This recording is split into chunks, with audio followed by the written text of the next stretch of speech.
మన దేశమును మనం కాపాడుకోవాలి,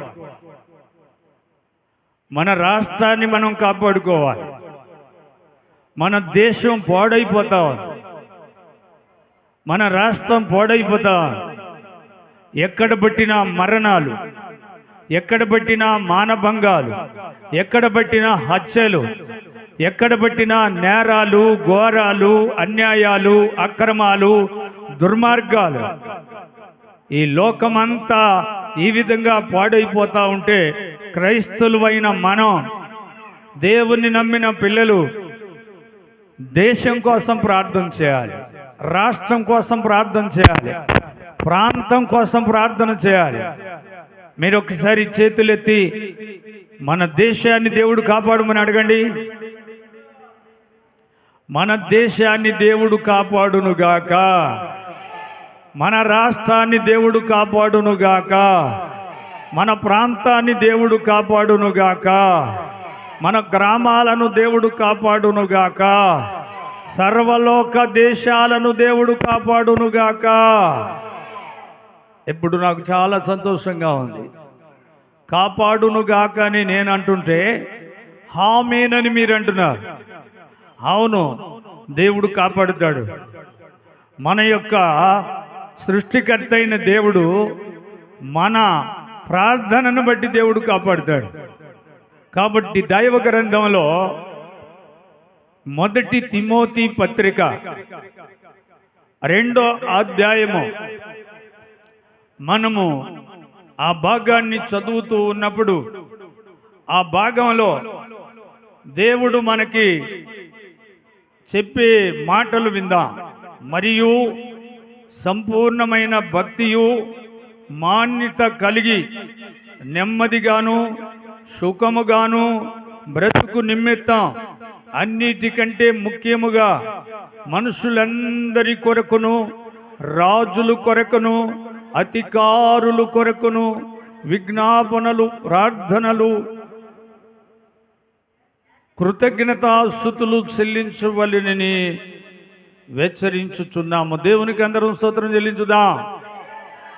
వింటున్నారండి? ఇప్పుడు మనము సర్వమానవాళ్ళ కొరకు ప్రార్థించాలి, రాజుల కొరకు ప్రార్థించాలి, అధికారుల కొరకు ప్రార్థించాలి. ఎందుకంటే ప్రభువుని నమ్ముకున్న, సృష్టికర్త అయిన దేవుణ్ణి నమ్ముకున్న మనకే ఆ నెమ్మది ఉండాలి. మనము సంపూర్ణమైన భక్తి మాన్యత కలిగి ఉండాలంటున్నాడు దేవుడు. దేవునికి స్తోత్రం. ఏ భక్తి? మనకి సంపూర్ణమైన భక్తి. మనలో నెమ్మది, శాంతి. లోకం పాడైపోతుంది, లోకంకి వెళ్ళి చూడాలి. దేశాలు పాడైపోతున్నాయి, దేశాలకు వెళ్ళి చూడాలి. రాజులు పతనమైపోతున్నారు, అధికారులు పడిపోతున్నారు, పరిపాలన సక్రంగా లేదు, పరిపాలనలో అవకతవకలు ఎక్కువైపోయినాయి. దాన్ని బట్టి లోకం ఏమైపోతుందంటే పాడైపోతాం. ఇప్పుడు లోకాన్ని మనం కాపాడాలి. ఈ సర్వలోక మానవాళ్ళ కొరకు ప్రార్థన చేయాలి. అర్థమవుతుందా మీకు? వినండి. నీ కుటుంబం కోసమే నువ్వు ప్రార్థన చేసుకుంటున్నావు, నీ కోసమే నువ్వు ప్రార్థన చేసుకుంటున్నావు, నీకు మేలు కావాలని ప్రార్థన చేసుకుంటున్నావు, దేవుణ్ణి అడుగుతున్నావు. మరి మనుషులందరి కొరకు ప్రార్థించమంటున్నాడు దేవుడు. మరి ఆ ప్రార్థన చేయాలనా? రాజుల కొరకు ప్రార్థించమంటున్నాడు, ఆ ప్రార్థన చేయాలి. అధికారుల కొరకు ప్రార్థించమంటున్నాడు, ఆ ప్రార్థన చేయాలి. ఎందుకంటే సర్వమానవాళ్ళ కొరకు ప్రార్థించేది మాన్యత కలిగిన భక్తి. ప్రభు అయిన యేసు క్రీస్తులో సంపూర్ణమైన భక్తి కలిగిన వాళ్ళు, నీతిమంతులనే వాళ్ళు దేశము కొరకు, రాష్ట్రాల కొరకు, ప్రజల కొరకు, సర్వలోక మానవాళ్ళ కొరకు ఎప్పుడు విజ్ఞాపనలు, ప్రార్థనలు చేస్తూ ఉంటారు. వాళ్ళ ప్రార్థన వల్ల దేవుడు ఎంతో మందిని కాపాడుతున్నాడు. దేవునికి స్తోత్రం. మనం కూడా ప్రార్థన చేయాలి. మన భారతదేశాన్ని కాపాడుకోవాలి, మన ఆంధ్ర రాష్ట్రాన్ని కాపాడుకోవాలి, మన భారతదేశాన్ని కాపాడుకోవాలంటే మనము విజ్ఞాపన ప్రార్థనలు, దేవునికి కృతజ్ఞతాస్తుతులు ఆయనకి చెల్లిస్తూ ఉండాలి. అది అసలైన మనం చేయవలసిన భక్తి ప్రియులారా. కాబట్టి మీరందరూ అర్థం చేసుకునండి. వింటున్న మీరు ఈ ప్రార్థన, నీవు ప్రార్థనలో కూర్చున్నప్పుడు ఇదే ప్రార్థన చేస్తూ ఉండాలి. ఎందుకంటే రాజులు బాగుండాలి, అధికారులు బాగుండాలి. రాజులు, అధికారులు, సర్వ మానవాళ్ళు బాగున్నప్పుడే లోకం బాగుంటుంది, దేశాలు బాగుంటాయి, రాష్ట్రాలు బాగుంటాయి. కనుక మీరందరూ కూడా అర్థం చేసుకోవాలని ప్రభు పేరిట మీ అందరికీ నేను తెలియపరుస్తున్నాను. మరొక సత్యాన్ని మీకు నేను తెలియపరుస్తాను. కొలస్సీలకు రాసిన పత్రిక 1వ అధ్యాయము 15వ వచనంలో ఆయన అదృశ్య దేవుని స్వరూపి అయి సర్వ సృష్టికి ఆది సంభూతుడై ఉండినో. చూసారండి, దేవుడు ఏమై ఉన్నాడు? ఈ సర్వ సృష్టికి ఆది సంభూతుడై ఉన్నాడు. 16వ వచనంలో మనం చూస్తే, ఏలయనగా ఆకాశమందు ఉన్నవి, భూమి యందు ఉన్నవి, దృశ్యమైనవి అదృశ్యమైనవి, అవి సింహాసనములైనను, ప్రభుత్వములైనను, ప్రధానులైనను, అధికారులైనను సర్వము ఆయన యందు సృజించబడిను. సర్వము ఆయన ద్వారా, ఆయనను బట్టి సృజించబడిను. ఆయన అన్నిటికందే ముందుగా ఉండి ఆయన సమస్తమునకు ఆధారభూతుడు. దేవునికి స్తోత్రం చెల్లించుదాం. ఈ సృష్టికర్త అయిన దేవుడు అన్నిటికంటే ముందుగా ఉన్నవాడు, అన్నిటినీ ఆయన పరిపాలిస్తున్నవాడు. ఆయనను బట్టి సింహాసనాలు, ప్రభుత్వాలు, అధికారులు, ప్రధానులు, వీటన్నిటిని కూడా సృష్టికర్త అయిన దేవుడే ఈ కలియుగంలో, ఈ లోకంలో ఎన్ని దేశాలైతే ఉన్నాయో అన్ని దేశాలకు ఆయన ఆది సంభూతుడు. ఆయనే ఈ కలియుగమును, ఈ యొక్క భూలోకములో ఉన్న దేశాలను పరిపాలించేవాడు, రాష్ట్రాలను పరిపాలించేవాడు. అందును బట్టి ఒక దేశాన్ని కాపాడే ఒక రాజు కోసం మనం ప్రార్థన చేయాలి. ఆ రాజు న్యాయము జరిగిస్తే ఆ దేశం బాగుపడుతుంది. ఆ రాష్ట్రంలో ఉన్న ఒక ముఖ్యమంత్రి రాష్ట్రంలో న్యాయం చేస్తే ఆ రాష్ట్రం బాగుపడుద్ది. ఆ ప్రజలు వర్ధిల్లుతారు, ఆ ప్రజలు ఫలిస్తారు, అభివృద్ధి చెందుతుంది. ఎందుకంటే దేవుడు ఈ సర్వ సృష్టిలో ఆది సంభూతుడు. ఆయనకి స్తోత్రం చెల్లించుదాం. మరోసారి చెప్పండి, ఆయనకి స్తోత్రం. ఎందుకంటే వీళ్ళ కొరకు మనం ఎందుకు ప్రార్థన చేయాలి అంటే, బైబిలు గ్రంథంలో మనం చూస్తే సామెతలు గ్రంథంలో ఒక సత్యాన్ని మనం చూస్తాం. సామెతల గ్రంథాన్ని మీరు ఒకసారి చదివినప్పుడు ఆ సామెతల గ్రంథంలో మనకు ఒక సత్యం కనపడుతుంది. అది ఏమిటయ్యా అని మనం చూస్తే, సామెతల గ్రంథం 29వ అధ్యాయము 4వ వచనం,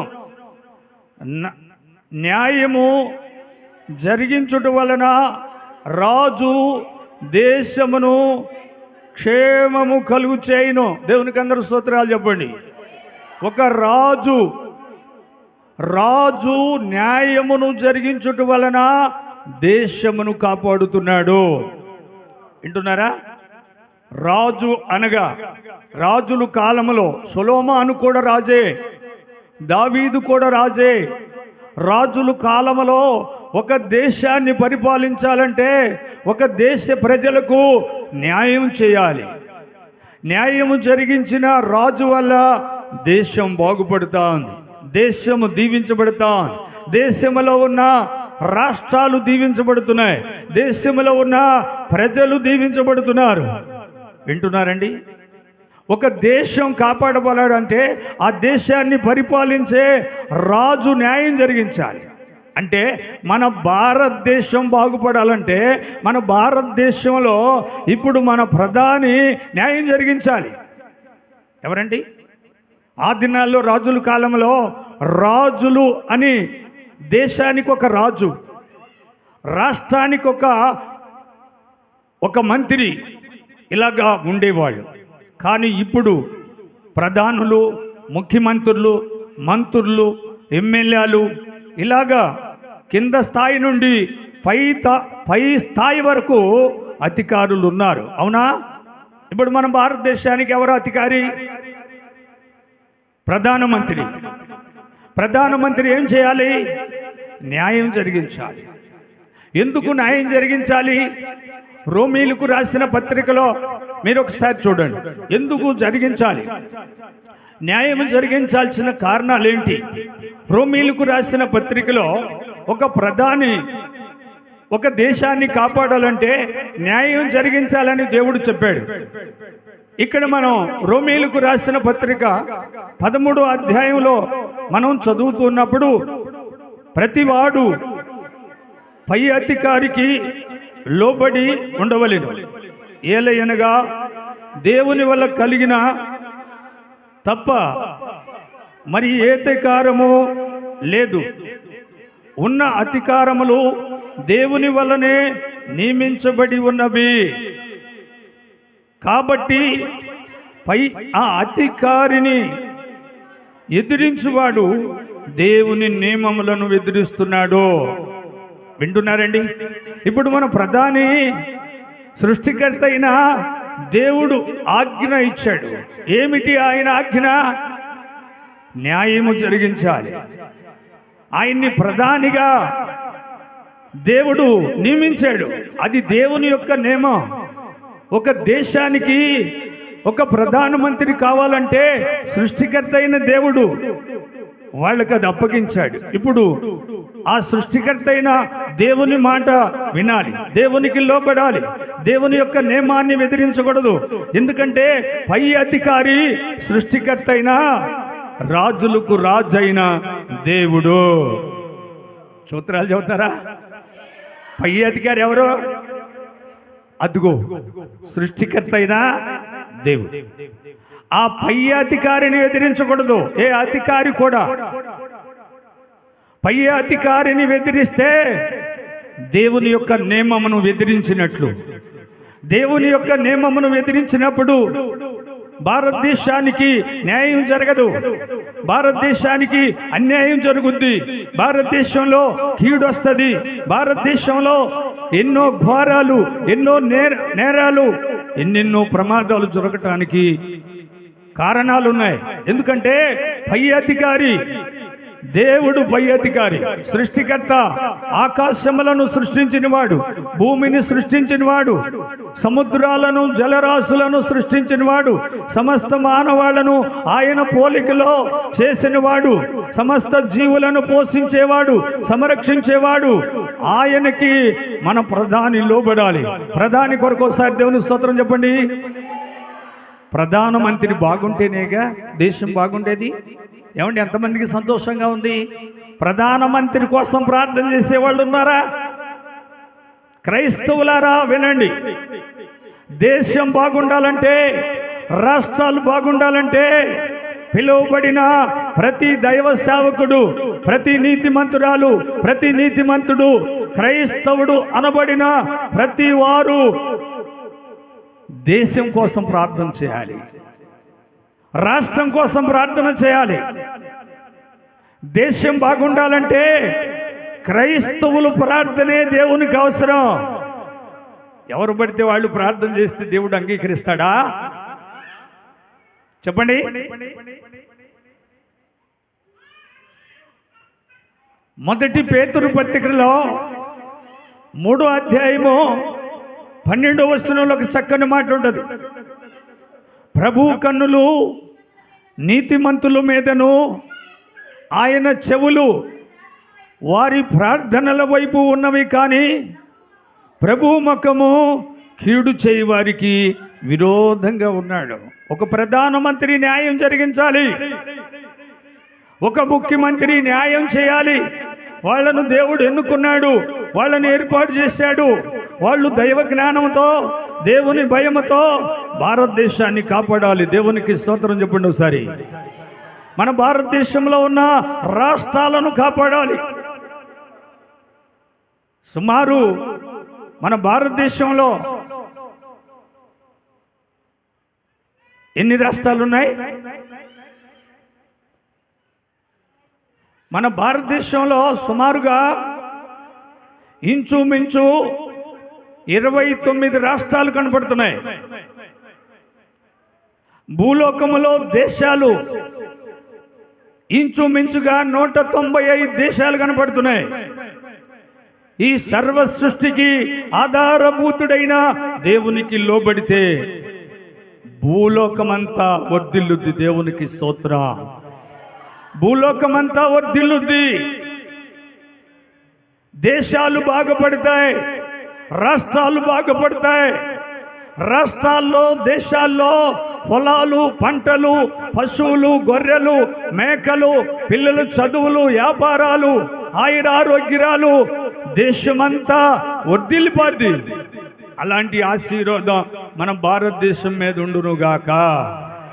మన భారతదేశాన్ని పరిపాలిస్తున్న ఆ నాయకుల మీద ఉండునుగాక.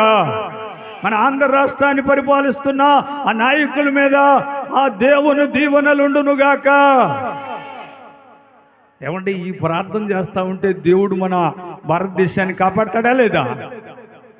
ఇప్పుడు భారతదేశం బాగుండాలని మీకు ఇష్టమేనా? కొందరు దేశం పాడవ్వాలని బాంబులు వేస్తున్నారు. ఎందుకు? కొందరు రాష్ట్రాలు పాడైపోవాలని బాంబులు వేస్తున్నారు. ఎందుకు? అక్కడక్కడ అల్లర్లు జరుగుతున్నాయి, అక్కడక్కడ ఘోరాలు, నేరాలు, అన్యాయాలు, అక్రమాలు, దుర్మార్గాలు, మానభంగాలు ఎక్కడ చూసినా భయంకరమైన కీడు ఎందుకు జరుగుతూ ఉంది? కీడు చేసే వాళ్ళ ప్రార్థన దేవుడు వింటాడా? న్యాయం చేసే వాళ్ళ ప్రార్థన వింటాడు. న్యాయం చేసే వాళ్లకు మేలు.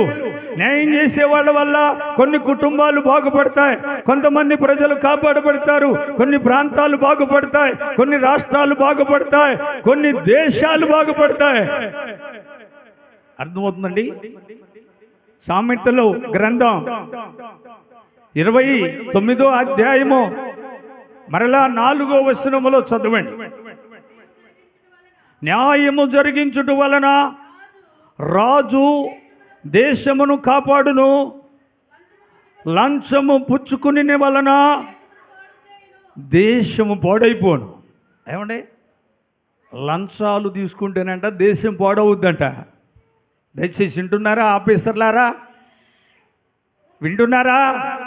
లంచం తీసుకునే ప్రజల కొరకు నేను 2 చేతులెత్తి మీకు నమస్కారం చేస్తున్నా. న్యాయం జరిగిస్తే దేశం బాగుపడుతుంది, న్యాయం జరిగిస్తే రాష్ట్రాలు బాగుపడుతున్నాయి. లంచం తీసుకుంటే దేశం పాడైపోతుంది. లంచం తీసుకోకూడదు. నీకు ఉద్యోగం ఉంది కదా, నీ ఉద్యోగం వల్ల నీకు జీతం వస్తుంది, నీ కుటుంబాన్ని పోషించుకుంటున్నావు, నిన్ను నువ్వు పోషించుకుంటున్నావు. దేవుడు నీకు ఇచ్చిన ఉద్యోగంలో లంచం తీసుకోకుండా న్యాయముగా ప్రజలకు పనిచేయి. న్యాయం ఉందండి? చెప్పండి, ఎక్కడుంది న్యాయం? న్యాయము లేదు గనుకనే దేశం పాడైపోతుంది. దేశంలో యుద్ధాలు జరుగుతున్నాయి. దేశంలో ఎన్నో ప్రమాదాలు జరుగుతున్నాయి. అవి జరగకుండా ఆగాలంటే దేవుని నియమాన్ని పాటించాలి కదా. దేవుని నియమాన్ని ఎందుకు మీరు పాటించలేకపోతున్నారు? సృష్టికర్త అయిన దేవుడు, సర్వలోకానికి ఆది సంభూతుడు, ఆకాశములకు ఆది సంభూతుడు, భూమికి సముద్రాలకు సర్వ సృష్టికి ఆధారభూతుడు. నిన్ను ప్రధానమంత్రిగా చేశాడు, నిన్ను ముఖ్యమంత్రిగా చేశాడు, నిన్ను ఒక ఎమ్మెల్యేగా చేశాడు, ఒక మంత్రిగా చేశాడు, ఒక ఆఫీసర్గా చేశాడు, ఒక అధికారిగా చేశాడు. నువ్వు న్యాయం జరిగిస్తే అంతా న్యాయమే జరుగుతూ ఉంది. దేవునికి స్తోత్రం. ఏమండి, నా మీద కోప్పడుతున్నారా మీరు? దయచేసి నా మీద కోప్పడుగా కండి. నా మీద ఒకవేళ కోప్పడితే సృష్టికర్త అయిన దేవుని మీద కోప్పడ్డట్టే. సృష్టికర్త అయిన దేవుడిని ప్రేమించి ఒక ప్రధానమంత్రిగా చేశాడు, ఒక ముఖ్యమంత్రిగా చేశాడు, ఒక మంత్రిగా చేశాడు, ఒక ఎమ్మెల్యేగా చేశాడు. నిన్ను ఆయన అంత ఇలువలో ఉంచితే నువ్వు న్యాయం జరిగించు, ప్రజలు ఆనందిస్తారు. ఎక్కడ చూసిన ఆశీర్వాదమే, ఎక్కడ చూసిన ఆనందమే. ఇన్ని కోర్టులు ఎందుకుంటాయి? ఇన్ని పోలీస్ స్టేషన్లు ఎందుకుంటాయి? ఏమండి, ఎక్కడికి వెళ్ళినా లంచమే. బీద ఉన్నవాళ్ళు లేనివాళ్ళు అనేది లోకం గ్రహిస్తుందా? ఏమండి, లంచం తీసుకున్నట్టు వల్ల దేశం పాడైపోతుంది. లంచం తీసుకున్నట్టు వల్ల రాష్ట్రాలు పాడవుతున్నాయి. వాటిని మీరు ఆపగలిగితే దేవుడు సమృద్ధిగా దీవిస్తాడు. కీడును ఆపగలిగితే దేవుడు మేలు పంపిస్తాడు. దేవునికి స్తోత్రం. ఏం కావాలి మనకి? మేలు కావాలి. ఏమండి, ఏం కావాలి చెప్పండి? మేలు కావాలి. అందుకని దేవుడు ఏమంటున్నాడంటే, లంచం వల్ల దేశం పాడైపోతుంది. లంచం ఎప్పుడైతే తీసుకుంటున్నారో ఆ లంచాలు ఏమిటి? ఒక మనిషిని చంపాలంటే లంచం, ఒక మనిషిని అమ్మాలంటే లంచం, ఒక మనిషి పాడులు చేయాలంటే లంచం, ఒక కుటుంబాన్ని పడగొట్టడానికి లంచం, చెడగొట్టడానికి లంచం, ఎన్నో రకాలైన లంచాలు తీసుకొని దేశాన్ని పాడు చేస్తున్నారు ప్రజలు. దయచేసి వాళ్ళు మారు మనసు పొందితే బాగుంటుంది కదా. మారు మనసు పొందాలి. వాళ్ళ మనస్సులో ఉన్న ఆ లంచం అనే మనస్సు, ఆ దుర్మార్గం అనే మనస్సు, ఆ ఖర్చు అనే మనస్సు, ఎదుటి వాడిని గౌరవించకుండా తృణీకరించి ఎదుటి వాడిని నిలువున ప్రాణం తీస్తా ఉంది నీ లంచం. 300కి ఒక ఆటో అబ్బాయిని చంపేసేది. 300 కాడ. ఏమంటే ఇలాంటి ఘోరాలు ఎన్ని జరుగుతున్నాయి? ఎంతమంది నశించిపోతున్నారు? చదువుకునే పిల్లలు ఎంతమంది అన్యాయంగా చనిపోతున్నారు? లోకము పాడైపోతా ఉంది, దేశం పాడైపోతా ఉంది, రాష్ట్రాలు పాడైపోతా ఉన్నాయి. మీరు ప్రార్థన చేయాలి. దేవునికి స్తోత్రం కలుగును గాక. ఏమండి, క్రైస్తవులైన మనం, వాళ్లకు తెలియదు, రాజులకు తెలియదు ఈ మహిమ, అధికారులకు తెలియదు ఈ మహిమ. ఒకవేళ ఈ మహిమే వాళ్ళకు తెలుసుంటే యేసుక్రీస్తును చిలువేయకుండా ఆపేవాళ్ళు. చిలువేయకుండా ఆపితే లోక పాపాలు ఎవరు మోసేవాళ్ళు? లోకంలో ఉన్న మనుషుల యొక్క శాపాలు ఎవరు మోసేవాళ్ళు? పాపమును క్షమించగలిగిన వారు ఉన్నారా? శాపములను తొలగించగలిగిన వారు ఉన్నారా? సృష్టికర్త అయిన ఆది సంభూతుడు మాత్రమే. అందుకని లోకములో రాజులకు కానీ అధికారులకు కానీ తెలియదు. క్రైస్తవులారా, వాళ్ళ కొరకు ప్రార్థన చేయండి. వాళ్ళ మీద వాదన పెట్టొద్దు, వాదులాడొద్దు. వాళ్ళ కొరకు ప్రార్థన చేయండి. దేవుడు నీకు అప్పగించిన పని ఏంటంటే సర్వమానవాళ్ళ కొరకు ప్రార్థన చేయడానికి నిన్ను దేవుడు పిలిచాడు. సర్వమానవాళ్ళ కొరకు ప్రార్థించడానికి నీ ఆపదలో నిన్ను కాపాడాడు, నీ శ్రమలో నిన్ను కాపాడాడు, నీ సమస్యలో నిన్ను కాపాడాడు. ప్రభు నిన్ను కాపాడింది ఎందుకంటే వాళ్ళ మీద పోట్లాడటానికి కాదు, వాళ్ళ కొరకు ప్రార్థించడానికి. చేతులెత్తి ఒకసారి దేవుని స్తోత్రం చెప్పండి. వాళ్లకు తెలియదు, సృష్టికర్త అయిన దేవుని మహిమ తెలియదు. ఈ సృష్టి ఎలా చేయబడినదో వాళ్ళకు అర్థం కాదు. నీకు నాకు తెలుసు ఈ సృష్టి ఎలా చేయబడిందో. ఈ సృష్టిలో మనకిచ్చిన అధికారం సర్వమానవాళ్ళ కొరకు ప్రార్థించటం. రాజుల కొరకు ప్రార్థించడం, అధికారుల కొరకు ప్రార్థించడం, వాళ్ళు క్షేమంగా ఉంటే, వాళ్ళు దీవించబడితే సర్వమానవాళ్ళకి సమానమైన మేలు జరుగుద్ది. దేవునికి స్తోత్రం.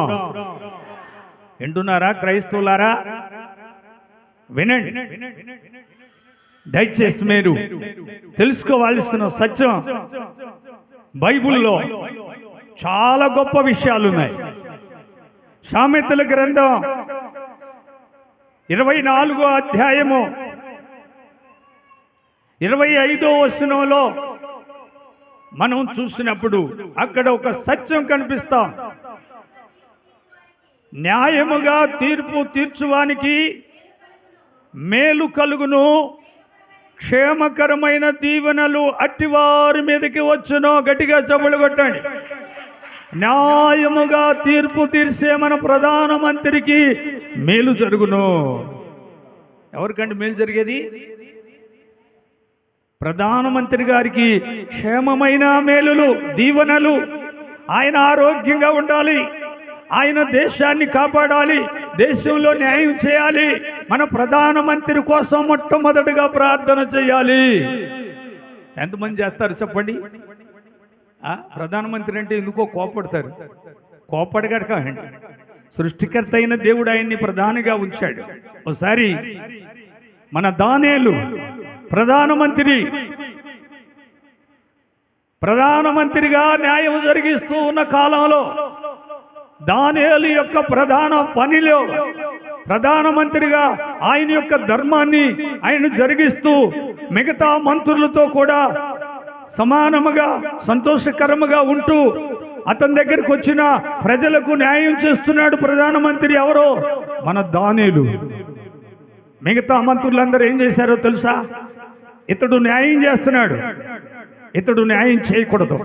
న్యాయం చేస్తే ప్రజలు మన దగ్గరికి రారు, అతని దగ్గరికి వెళ్తారు, అతన్నే గొప్పవాడు అనుకుంటారు, అతడే మంచివాడు అనుకుంటారు. అలాగా దానియేలుకు మంచి పేరు రాకూడదని వీళ్ళందరూ ఐక్యత కలిగి దానియేలు మీద నేరాలు మోపడానికి అబద్ధాన్ని సృష్టించి అబద్ధపు నేరాలను ఒక బొక్కు మీద రాసుకొని రాజు దగ్గరికి వెళ్ళి, రాజుగారు దానియేలు చాలా దుర్మార్గుడు, దానియేలు న్యాయం జరిగించటం లేదు, అన్యాయం జరిగిస్తున్నాడు, దయచేసి మేమందరం ఒకటై నీ దగ్గరకు వచ్చాం, ఇదిగో ఈ లేఖనం మీద నువ్వు సంతకం పెట్టు, దానియేలును శిక్షించుదాం అని వీళ్ళందరూ కూడా దానియేలు మీద నిందలేసి ప్రధానమంత్రి మీద నిందలేశాడు. దానియేలు చాలా దైవ ఆత్మ కలిగిన వాడు, ప్రార్థనాపరుడు, దేశాన్ని కాపాడగలిగిన వాడు, దేశంలో ఉన్న ప్రజలను పరిపాలించగలిగిన సమర్థుడు. దానియేలు ఆత్మ కలిగిన వాడు, దేవునికి లోబడేవాడు, దేవుని నియమాన్ని ఆయన ఎంత మాత్రం ఉల్లంఘించేవాడు కాదు. దేవుని పాదముల దగ్గర దివారాత్రములు ప్రార్థించేవాడు దానియేలు ముమ్మారు ప్రార్థన చేసేవాడు. ప్రధానమంత్రి పని చేస్తూనే 3 సార్లు ప్రార్థన చేసేవాడు రోజుకి. గట్టిగా చప్పట్లు కొట్టండి. అట్టి ప్రధానమంత్రి మీద అబద్ధపు సృష్టించి ఆయన్ని ఆ ప్రధానమంత్రిలో నుండి తొలగించడానికి ఎంతో మంది ప్లాన్లు వేశారు. కానీ దానియేలు ప్రార్థన వల్ల దానియేలు మీదకి వచ్చిన శిక్ష, ఈ మిగతా మంత్రులందరూ దానియేలును శిక్షించాలి. ఏమిటా శిక్ష? దానియేలుకు మరణ శిక్ష. మరణ శిక్ష అంటే ఉరేయకూడదు, మందు పెట్టి చంపకూడదు, తుపాకు పెట్టి కాలవకూడదు, సింహాల గృహలో పడేయాలి ఆయన్ని, సింహాలు ఆయన్ని నవిలేయాలి, అప్పుడు మా కచ్చ తీరుతుందని మిగతా మంత్రులందరూ ఏకమై దానియేలును ప్రధానమంత్రుల నుండి దించాలని ప్రయత్నం చేసినప్పుడు రాజు కూడా సంతకం పెట్టాడు వాళ్ళ మాటను నమ్మి. అప్పుడు ప్రధానమంత్రి అయిన దానియేలును తీసుకెళ్లి సింహాల గృహంలో వేసే ముందుగా దానియేలు కొంచెం ప్రార్థన చేశాడు దేవునికి.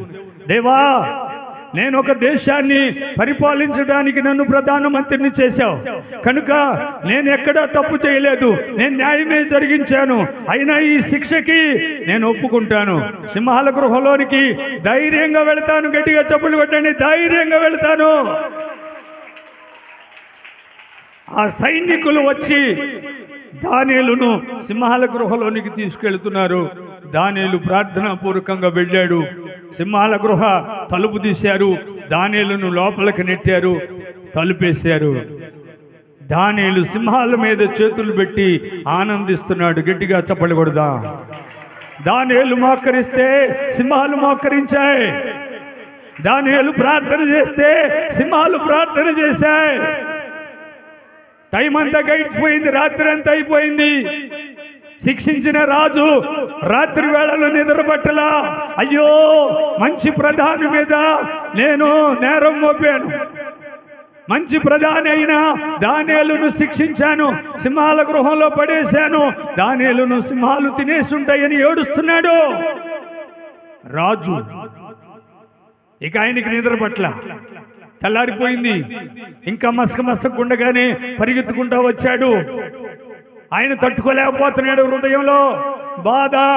ఒక మంచి మనిషిని పాడు చేశాను, న్యాయమైన వాడు, పరిపాలనలో చక్కగా పరిపాలించిన వాడు అని ఆ రాత్రి అంతా నిద్ర పట్టక పీస్ తెల్లారుతుండగా పరిగెత్తుకుంటా ఆ సింహాల గృహం దగ్గరకు వచ్చి దానియేలు అని పిలిచాడు. దానియేలు పలికాడు. గట్టిగా చప్పట్లు కొడదా. దానియేలు సంతోషంతో గంతులేస్తున్నాడు.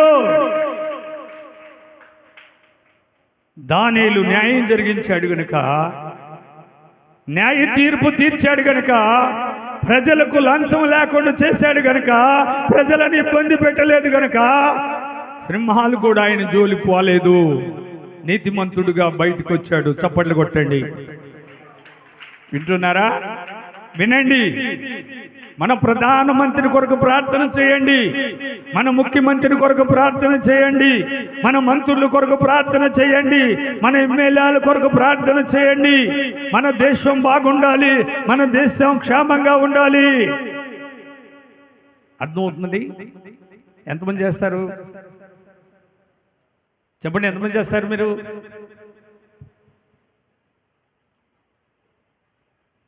చెయ్యాలి, అందరూ చేయాలి. చేతులు చెప్పండి, నేను చేస్తానని.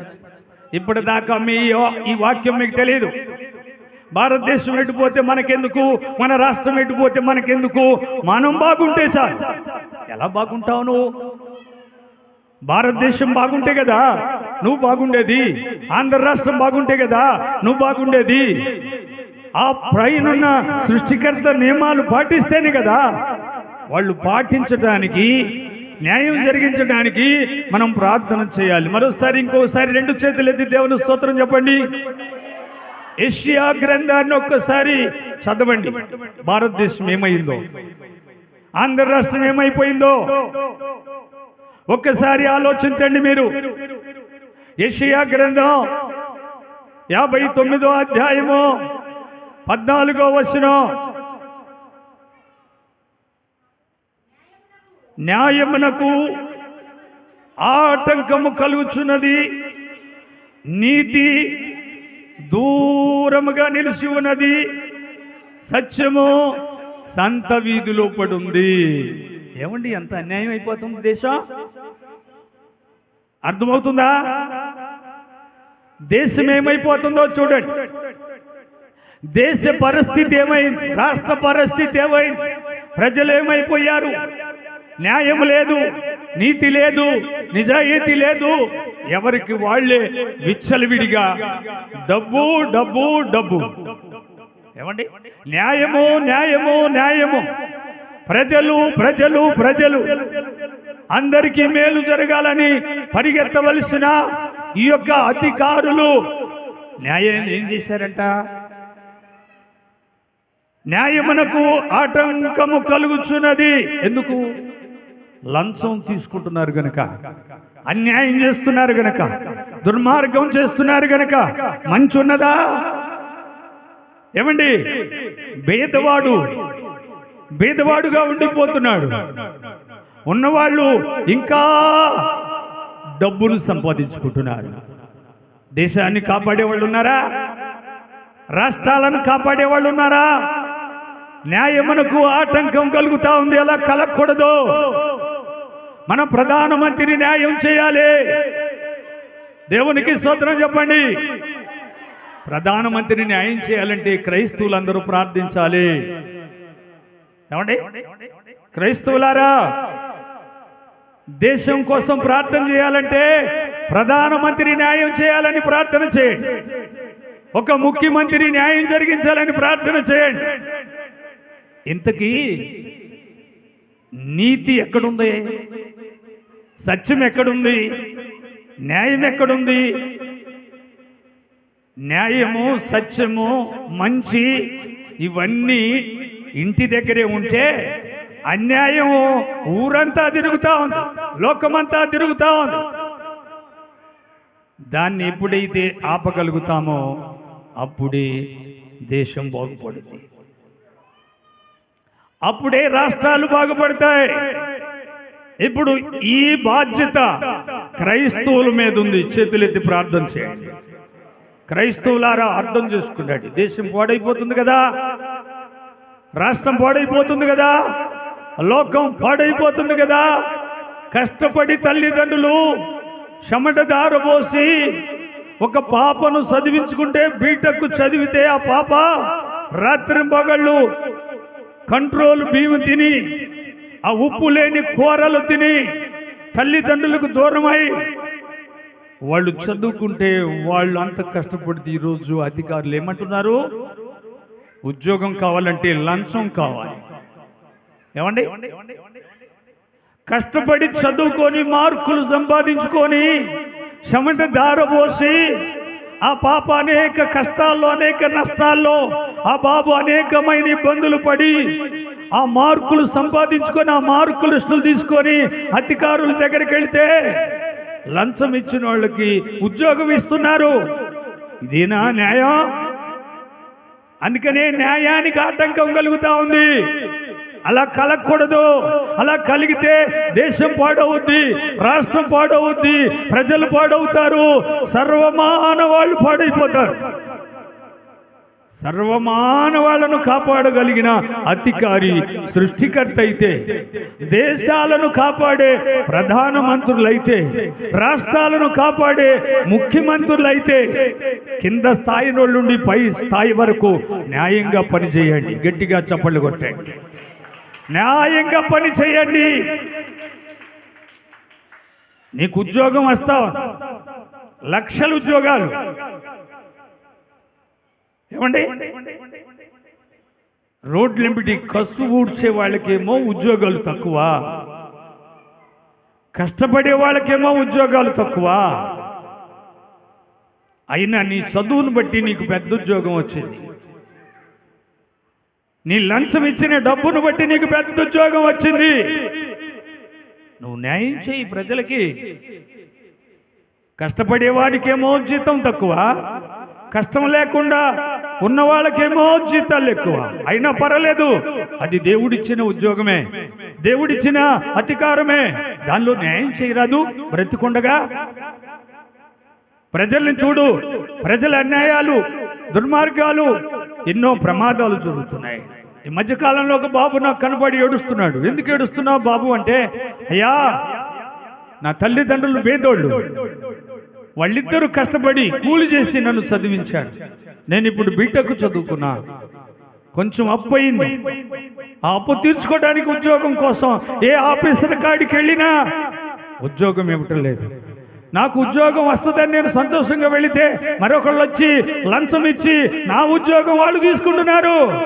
నేను సావాలనా బ్రతకాలనా అని వేడుస్తూ ఉంటే నేను అక్కడే నిలబడి ప్రార్థించాను, బాబు ధైర్యంగా ఉండు, దేవుడు నీకు ప్రసాదిస్తాడు. ఒక నెల అయిపోయిన తర్వాత ఆ బాబు మరలా కనబడి నాకు ఒక చిన్న ఉద్యోగం వచ్చింది పాస్టర్ గారు అంటే నా మనసులో ఆనందించాను. దేవుడు నా ప్రార్థన అంగీకరించి ఆ బాబుకు చనిపోకుండా ఒక చిన్న ఉద్యోగం ఇచ్చాడని సంతోషించాను. ప్రియ సోదరి సోదరుడు ఆలోచిస్తున్నారా? భూలోకంలో ఎంతో మంది చదువుకున్న పిల్లలు చెప్పులు అరిగే పోయేటట్లుగా తిరుగుతున్నారు. మరి వాళ్ళని గురించి ఆలోచించారా? విధవరాళ్ళని గురించి ఆలోచించారా? తల్లిదండ్రులు లేని పిల్లల గురించి ఆలోచించారా? లోకం ఏమైపోతుందో లోకం కోసం ఆలోచించారా అని నేను అడుగుతున్నా. నువ్వు న్యాయం జరిగిస్తే నీకు మేలేగా. క్షేమకరమైన దీవెన, మంచి దీవెనలు. నీ కుటుంబంలో అనారోగ్యం రాదు, నీ కుటుంబంలో సమస్య రాదు, నిజంగా మన ప్రధానమంత్రి న్యాయం జరిగిస్తే ఆయన పిల్లలు ఆయన ఆరోగ్యంగా ఉంటారు. దేవునికి స్తోత్రం. మన ముఖ్యమంత్రి గారు న్యాయం జరిగిస్తే ఆయన పిల్లలు ఆయన కుటుంబం ఎంతో ఆరోగ్యంగా ఉంటారు. ఇకపోతే మంత్రులు ఉన్నారు, ఎమ్మెల్యేలు ఉన్నారు, వీళ్ళందరూ ఆరోగ్యాలతో ఉండాలి అంటే మనం వాళ్ళ కోసమా ప్రార్థన చేయాలి. వింటున్నారండి? వినండి జాగ్రత్తగా. కూర్చొని ఏదో కూనుకు పాటలు పడుతూ ఆవటిస్తూ, అయ్యా నా కుమార్తెను దీవించు, నా కొడుకును దీవించు, అదిగో నా వాళ్ళను దీవించు, ఈ కాదు నువ్వు చేయాల్సిన ప్రార్థన. సర్వమాన వాళ్ళు పాడైపోతున్నారు, అన్యాయం జరిగిపోతాం, ఎంతో మంది అన్యాయం అయిపోతున్నారు. బాధగా ఉంది. ఈ బాధ నీకు కూడా రావాలి. ఈ మంట నీ హృదయంలో మంట మండాలి. అప్పుడే నీవు క్రైస్తవుడు, అప్పుడే నిజమైన దేవుని బిడ్డ, అప్పుడే సర్వలోక మానవాళ్ళ కొరకు ప్రార్థన చేస్తావు, రాజుల కొరకు ప్రార్థన చేస్తావు, అధికారుల కొరకు ప్రార్థన చేస్తావు. అప్పటిదాకా దేవుని మహిమ నీకు అర్థం కాదు. అందుకని అపోస్తులు ప్రాణం పెట్టి దేశాల కొరకు ప్రార్థన చేశారు. వాళ్ళ ప్రాణం పెట్టి ప్రజల కోసం ప్రార్థన చేశారు. అధికారుల దగ్గరికి వెళ్ళి అధికారులకు లోబడ్డారు. అధికారులు కొడితే కొట్టించుకున్నారు, జైల్లో పడేస్తే జైల్లో బంధించబడ్డారు. కానీ అధికారాన్ని వ్యతిరేకించలే అపోస్తులు. అధికారుల మీద వాదన పెట్టుకున్నట్టుగా ఎక్కడైనా చూపించండి. ఓసారి అపోస్తుడైన పౌలు, శీల ఇద్దరు బంధించబడి దెబ్బలు కొట్టి గాయపరిచి జైల్లో పడేసి కాముగా చాటుగా వెళ్ళండి అంటే, మేము ఏ అన్యాయం చేస్తే మమ్మల్ని కొట్టారో చెప్పండి, మమ్మల్ని చాటుగా ఎందుకు వెళ్ళమంటున్నారు? మేము న్యాయం చేస్తున్నాం, మీ కొరకు ప్రార్థిస్తున్నాం, దేశం కొరకు ప్రార్థన చేస్తున్నాం, రాష్ట్రాల కొరకు సర్వమానవాళ్ళ కొరకు ప్రార్థన చేస్తుంటే మమ్మల్ని ఎందుకు కొట్టారు? న్యాయం చెప్పమని అడిగారు. కానీ అంతకు మించి వాళ్ళ మీద వాదనలు పెట్టుకోలే. ఇంకా వాళ్ళు అన్నారు, అన్నలారా మీలాంటి వాళ్ళమే, దయచేసి మా మాటినండి అని కూడా బతిమిలాడారు. ఈరోజు క్రైస్తవులకు ఆ మనస్తత్వం ఉందా? క్రైస్తవులకు మంచి ప్రేమ ఉండాలి. క్రైస్తవులు ప్రజల కొరకు ప్రార్థన చేయాలి, లోకం కొరకు ప్రార్థన చేయాలి, దేశాల కొరకు ప్రార్థన చేయాలి, రాష్ట్రాల కొరకు ప్రార్థన చేయాలి. నీకు రోషం ఉంటే దేవుడు నీకు అప్పగించిన ఉద్యోగం కరెక్ట్గా చేయి. నీ ఉద్యోగం ఏంటో తెలుసా? ప్రజలందరి కొరకు ప్రార్థన చేయటం, రాజుల కొరకు ప్రార్థన చేయటం, అధికారుల కొరకు ప్రార్థన చేయటం, ఎదవరాళ్ళ కొరకు ప్రార్థన చేయటం, తల్లిదండ్రులు లేని పిల్లల కొరకు ప్రార్థన చేయటం. ఇదేనండి క్రైస్తవులకు ఇచ్చిన పని. మరి ఈ రోజు నువ్వు ఏం చేస్తున్నావు? ఆలోచించు. దేశం పాడైపోతుంది. నేను ముగింపులు చెప్తున్నాను. న్యాయమును జరిగిస్తే, నీ కుటుంబంలో న్యాయం చేసుకుంటే మంచి దీవెనలు వస్తాయి. నీ భార్యకి న్యాయం చేసుకో, నీ భర్తకు న్యాయం చేసుకో, నీ పిల్లలకు న్యాయం చేసుకో, నీ అన్నదమ్ములకు న్యాయం, నీ తోటి వాళ్లకు న్యాయం, ఇరుగు పొరుగు వారికి న్యాయం. ఈ న్యాయం నువ్వు జరిగించగలిగితే క్షేమకరమైన దీవెనలు మెండుగా దేవుడు నీ మీద కుమ్మరించునుగాక. చేస్తారా? చెయ్యండి. భారతదేశం కోసం ప్రార్థన. భారతదేశం కాపాడబడునుగాక, ఆంధ్ర రాష్ట్రం కాపాడబడునుగాక, భారతదేశంలో ఉన్న రాష్ట్రాలన్నీ కాపాడబడునుగాక, భూలోకంలో ఉన్న దేశాలన్నీ కాపాడబడునుగాక, భూలోకంలో ఉన్న రాష్ట్రాలన్నీ కాపాడబడునుగాక. అలాగా జరిగితే పోలీస్ డిపార్ట్మెంట్ కానీ, లేక మిలిటరీ ఆఫీసర్లు కానీ, లేక ఇంకా కొంతమంది అధికారులకు పని తగ్గుతుంది. అవునా? కాబట్టి వాళ్ళకి పని తగ్గాలి, న్యాయం పెరగాలి, అందరూ క్షేమంగా ఉండాలి, అందరూ ఆయురారోగ్యాలతో ఉండాలని చేతులెత్తి చెప్పండి. అందరికీ మేలు కలగాలని స్తోత్రం చెప్పండి. అన్ని కుటుంబాలు వర్ధిల్లాలని స్తోత్రం చెప్పండి.